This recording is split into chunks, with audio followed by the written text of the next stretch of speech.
We're still here.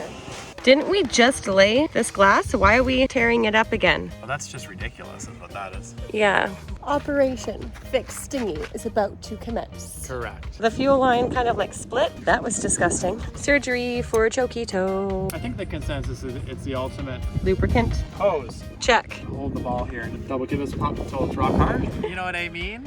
Oh, wow. So I'll show you what we have done to fix our problems here. We have this giant hole in the boat and there's a hurricane coming. Yacht care. Wow. From faulty fiberglass to immature innuendos, this week is a fantastic portrayal of boat ownership in general. We're working our little butts off to get back in the water and show you how we're having fun doing it again. Hi, we're Kristen and Jeff, and we've been fixing up our 40-year-old Hallberg Rassy sailboat for the last 5 years. We sold everything we owned on land for a life on the water. Except most recently, we found ourselves stationed on the beautiful Caribbean island of St. Martin to tackle the biggest boat project we've ever done, removal of the Teak deck on our Hallberg Rassy 352, and we're doing it ourselves. Follow along for every screw, every plank, and everything in between.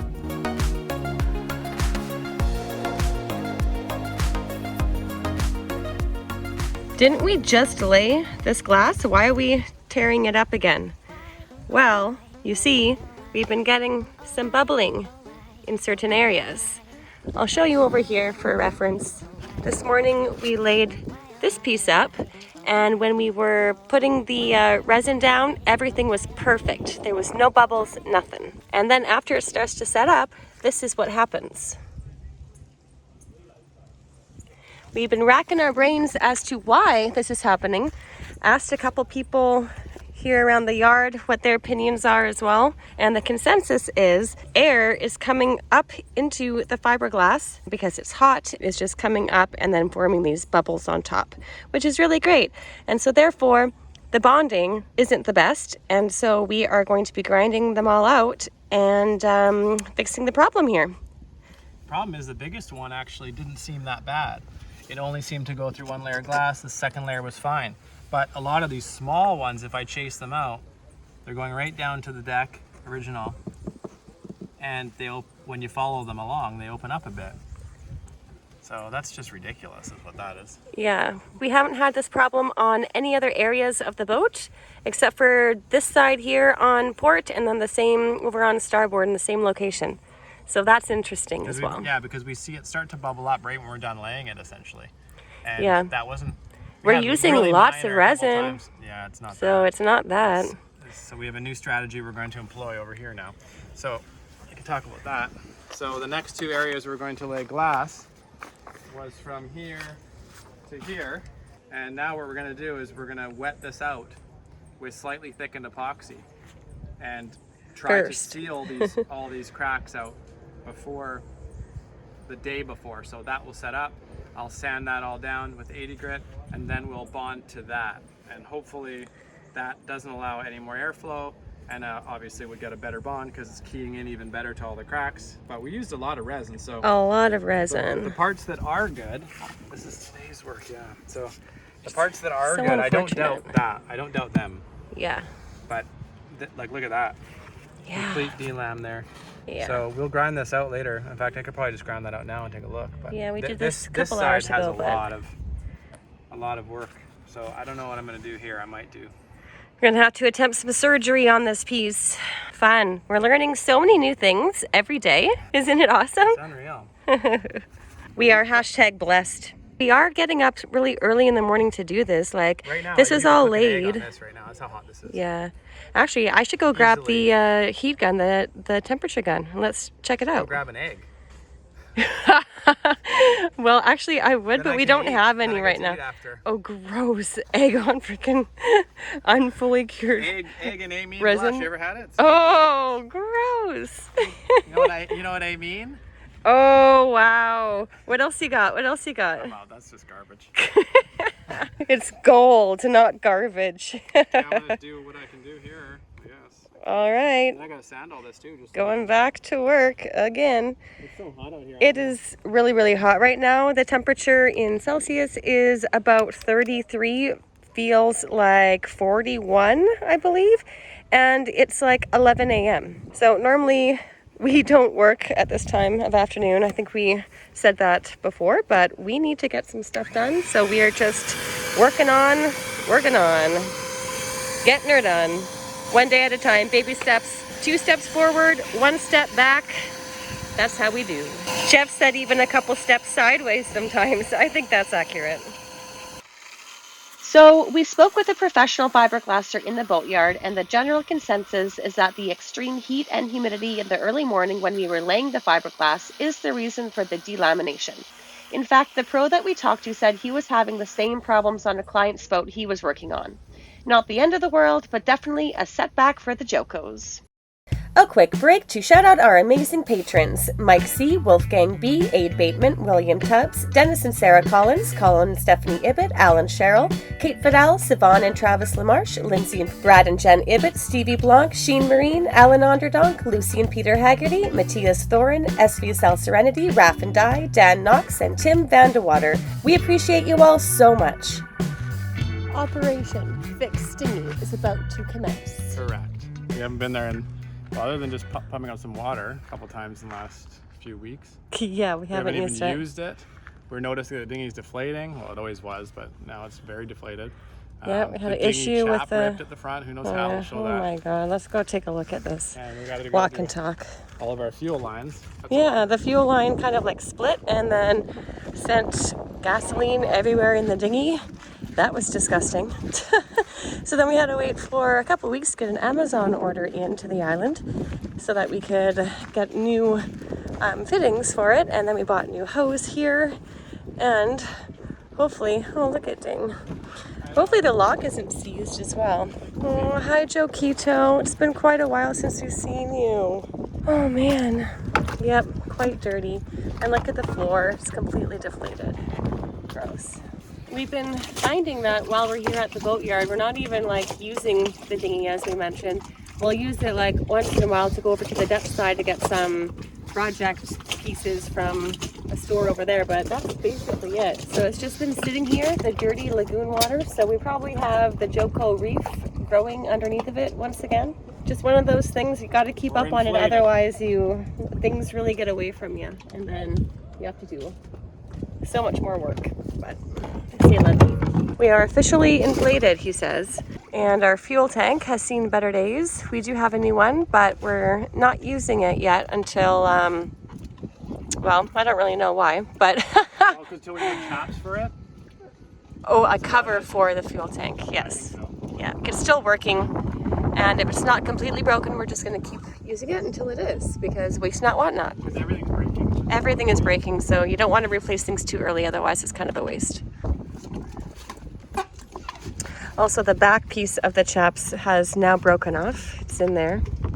And the front has torn as well. These chaps are old. They were they came with the boat when we bought it with Joko, and I think that they're like 8 years old at this point now. So, I mean, it's doing better than nothing. We're going to be having to get a new dinghy pretty soon here because this one just doesn't hold any air.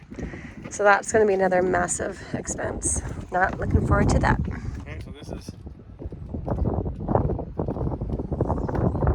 new but old too. Yeah, new but we don't need it. Same with this thing. Okay. This one, yeah, probably has something in it. We're gonna put this. Dinghy is somewhat clean. That was my job, and I took the locks off. And Jeff went to the boat to get some stuff to hopefully try to revive them, because looking not the best right now. Using Corrosion X. This is as good as it's gonna get for now. Yeah, it's bad now. I know, it's from the Rusty chain. Wait, we can use our rust spray. Yeah, we could try that. You could grab that. Just go. Yep, see if it works. I'll do that after you're finished, because next up is you're doing that. Yeah, and then we can go get fuel. Try and fire it up. Yay. Surgery for Choquito. Yeah, we need to figure out this thing was leaking on us, remember? Yeah. So we're going to Permatex gasket material on here. Not sure that we recommend to get this Yamaha inline fuel water separator. They don't even make it anymore? I'm not even sure. I think they changed to a different style. So what were you mentioning about one of the reasons why you don't like it? this one tightens into that one. Oh. So you have to crank them together, You but have to then hold look, them there's both. still play. Like I can spin them. See? Making progress on the rusty locks. That Corrosion X works pretty good. Oh, that stopped. Oh, it was pop, pop, pop, opening up whenever Jeff turns the key, but Popping. Well, I'm wiping the oil off, so that's yeah. the difference, I guess. We will have to buy a new lock at some point here, but we just want to keep this one going so that we can use the dinghy in the meantime. I always used WD-40 before. This is the first time I've used Corrosion X. Oh, really? I'm trying to up the game to really help it out. That stuff works better than WD? I think the consensus is it's the ultimate. It's the ultimate Lubricant. anti-corrosion. What about PBE Blaster? Is that for a different application? Wow. 3 in a row. No. Oh. We're winning! Fuel hose time. Let's see all the goodies that we got in our Amazon order. Hose. Check. And these Yamaha fittings to attach to stuff. So let's throw a clamp on here. Stick this on here. Goes this way, yeah, sure. Sure, why not? Okay, and then put the clamp in place. But for those at home that don't know, might find it interesting. Hose clamps are not all the same. Some hose clamps, when you look at them, there's perforations here. See this? See how this is? On many hose clamps, those perforations go right through the clamp. So you'd see the hose through all those. The problem with that is when you crank down really tight, all that perforation can cut into the hose itself. Oh. So marine clamps don't have any perforation, so inside the band is continuous metal, so that as you clamp down, it just squeezes without any cutting force. Interesting. That's the design, and that's well, not mandatory, but That's why you should buy marine clamps, even though they probably cost like 10 times more because it has the word marine with it. Because they're stainless, they all cost 10 times. Yeah? Yeah, it's a good length. Better? That's good, I think. Yep.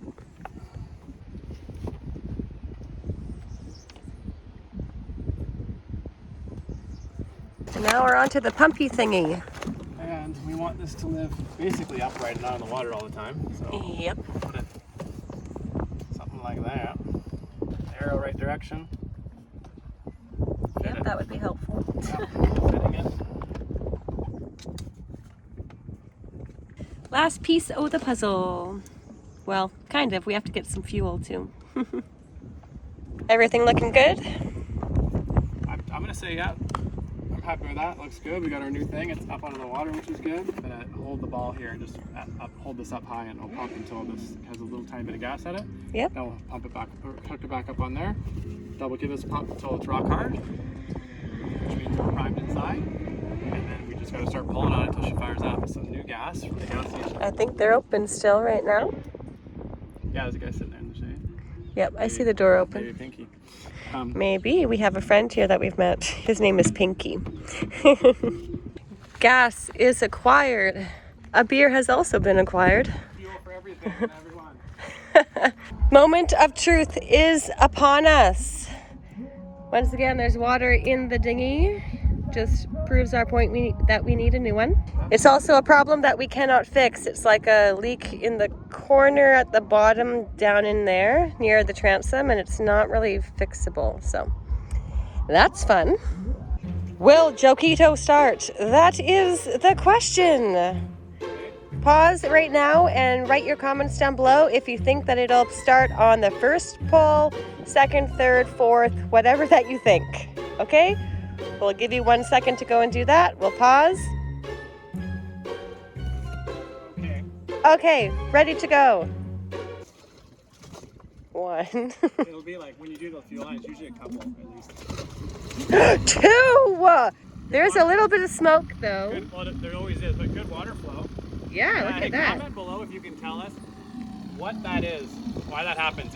Why? Once we've been started in a day, it usually doesn't come back if we go out and about. So basically, it's been suggested that it's probably our valve seals, but we're not sure. Oh. But it's been so hit or miss. It was doing it like a year ago and it completely stopped. And then it started doing it recently again. So far, success.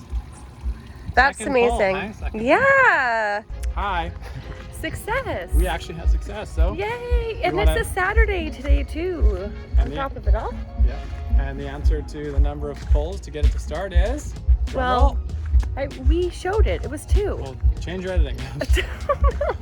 Okay, 2. That's Anyway, actually that a was little bit really surprising. good. Yeah. And no leaks from our fittings that we were worried about. Yeah, with the hose clamps So- on them. Well, the clamp, I wasn't so worried about those because I'm a pro. Oh yeah, the ones at the fuel filter though, those are questionable. He's a pro, he says. I was kidding. But the sealant we put, the gasket dressing material we put on. Oh, yeah, that's right. So that worked. Sweet. Okay, well, next up is lunch, I guess. It's Hand like wash. Yeah. 2 o'clock and we haven't eaten, so. We have a car back. Yay! Yeah! All right, really quick update time. So I'll show you what we have done to fix our problems here. We decided to grind all of this back again, back to the bare fiberglass. Then afterwards, lay a layer of slightly thickened epoxy. That will hopefully seal the deck from the bottom, and then we'll lay the fiberglass on top after that. So stay tuned for an update on that. Another quick update time. It seems like every shot is starting the same way with Jeff sanding on the side deck, but let me tell you, this deck job is a crazy amount of sanding. It's never, ever ending. Anyway, last night, right before the sun went fully down, we got the fairing done on this side here. So that's good. And then we did our layer of very slightly thickened epoxy over on this whole area. Jeff is just sanding it to smooth it out a little bit. We're doing the best we can, figuring out a way to make it good. This side turned out pretty well though.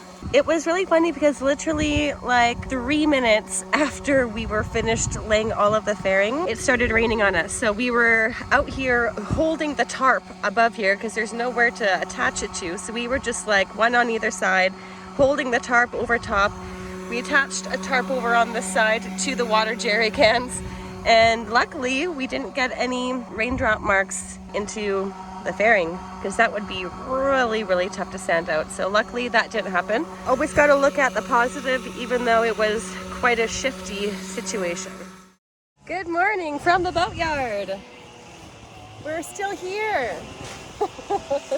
Just want to show you an update from our fairing that we did here for those holes for the electrical that go up the mast. You would never know that there were like 3 holes in there before. And we're just sanding it down. It's nice and smooth. There's no like weird grooves or anything like that. We did a pretty good job. And also right now is a bit of a rush. It's currently raining on us and we need to paint around here. Prime and paint around here so that we can get the new hatch sealed down because there's another potential hurricane coming in about 6 days. So we need to seal up the boat and hopefully it's not going to come over here. The boatyard guys are working hard as well. They're strapping down the boats now. All of the boats are now in the yard with their masts off. A lot of preparations whenever there's a hurricane or a big storm that is looking like it's going to be coming close to us, if not hitting us directly. So the prep is always the most time consuming. But if you want to do a good job and you don't want to have to fix your mistakes later, hopefully we're doing a good enough job. Yeah, we'll see. We don't know. No one's managing us. So No, we're just wild west. flying by the seat of our flip-flops, okay? You get sick of reading stuff online after a while. Yeah, we just want to do We it and just get do stuff it. done. Because we have this giant hole in the boat and there's a hurricane coming. So, or at least a really big storm. I really hope there's not a hurricane coming. Well, we were ready to paint. We have everything here. We have our like rollers ready. Everything here is done. And then we decided, okay, let's take a breather first. All of a sudden I hear the freaking rain starting to drop. Crazy. So now we're having I'm a beer. watching her covering it up and she's standing in full sun, blue I was sky getting a all sunburn around. at the same And time. you just need one big gray cloud right above you just dumping all over your surface that you're going to paint. Like, give me a break. 3rd time today. We've been trying to paint since like 9, like getting it ready, but we have to stop all the time because it so just rains. shitty. Like, okay, mark our words. Don't ever try this without covering your boat. Like, honestly, unless you can It's like afford making a full cover to for hang the out boat like we are for months. 8 months, but 9 Months months by the time and we're months. It's just stop, go, stop, go. I mean, So we would we're have been gonna a bit have one of faster these. if we had known every single step of every single thing. But Cheers. we're almost to the point where we actually know what we're doing across we're gonna be all putting- the types of tasks. Yeah, and we're gonna be putting our first paintbrush of actual like paint. Yeah, well, we just- first the epoxy primer paint, but it's still paint on the top of the boat. It's very exciting. We Yeah. need to get epoxy primer and then polyurethane, Well, and then we we'll can get it done. silicone this down. But apparently we have to wait 3 days before we can polyurethane properly. We'll see, but we're getting things done one thing at a time, and we're better off right now than we were an hour ago or yesterday. So the paint that we are using, here we go. Here Yacht we go. care. Wow. It's all in French, so we don't So, really know what we to Google do. translated it and figured out some And we things. asked someone else in the yard Which is what they kinda nuts to- suggested. It But was something that has to be so specifically used, I'm sure. But we so gotta- that's the primer. And this it's is 2-to-1. That's yeah, polyurethane. a 2-to-1, and this is the paint that we're going to be using afterwards from Yacht Care. We don't really know too much about it. The guy at the yard here that is at the boat paint and stuff We're trusting him. yeah, shop. We're trusting him. He said to use this, but I think that for the rest of the boat, because this stuff can't be cheap, and it's a very small amount. So for the rest of the top deck, we're going to be doing a bit more research, I believe, and see if this is what we're supposed to be using, because that's going to be a lot of volume. So Correct. that's what we're going to do. But for now, we're going to use this. Are we ready to go use it now? I think so. I was just thinking about other stuff, but yeah, I think we can let's just go get like a coat down. Let's just do it. You want to go do it? Let's go do it. Let's go. Let's go. wanna Let's get go. it Let's over go. Finally. I'm holding on to the paint tray because we're pretty windy out here, so we don't want that flipping. Coat number 1 of the epoxy primer is on. Woohoo!